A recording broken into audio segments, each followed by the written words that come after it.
હા પેલો થાંભલો એના નીચે આયરો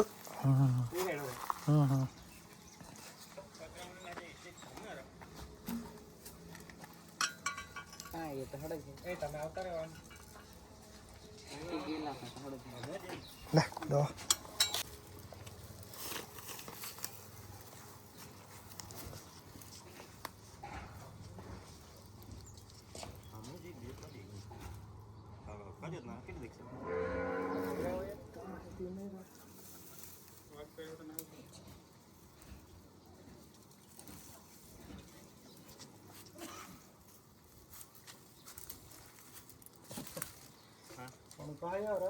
કોણ ખાયો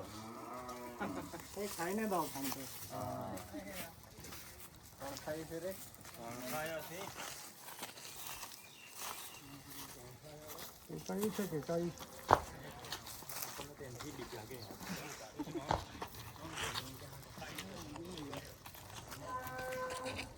ખાઈ લીધું હોય કે નહીં એટલે ભગાતું નહીં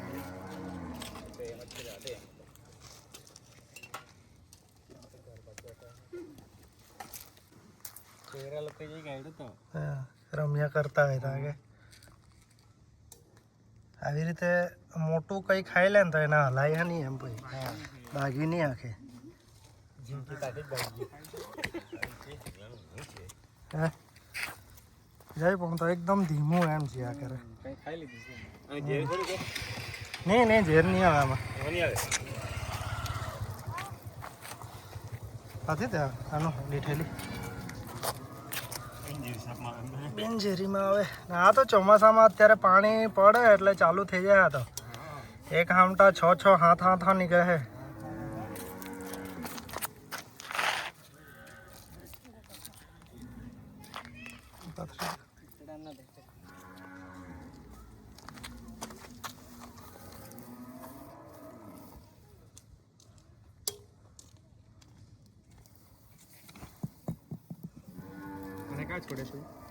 પાછા છોડી દઉં તો મજા આ તો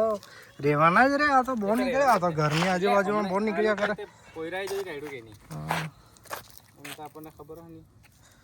એકવાર હવે વરસાદ પડે કે નહીં એટલે બહુ નીકળે આ તો આ સાપ તો કોણ ખાય તો નોર્મલી આપણા ઘરોની આજુબાજુમાં આયરા સાપ જોવા મળે આપણને ઉલટી કરી નાખે ગભરાય નહીં ને તો ઉલટી નહીં કરે બાકી છે ને એકવાર ગભરા જાય ને એટલે ઉલટી કરી નાખે ગમે તે ખાધું હોય પછી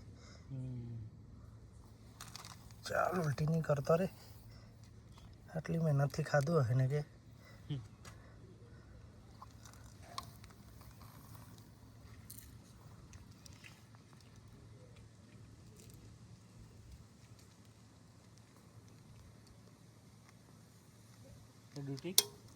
ડ્યુટી આજે રજા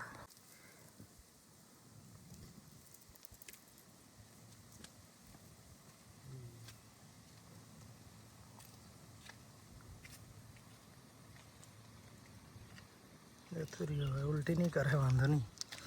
બાકી ઉલટી તો કરીને નાખતો હોય બાંધી લાનું વગર કાઢતા એકદમ આપણી જૂની સ્કૂલ કે જૂની સ્કૂલ તમારા મોવડી ફળ્યું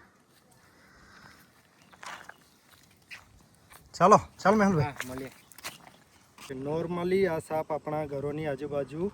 આવી જતો હોય છે આ સાપને આપણે બહાર કાઢીએ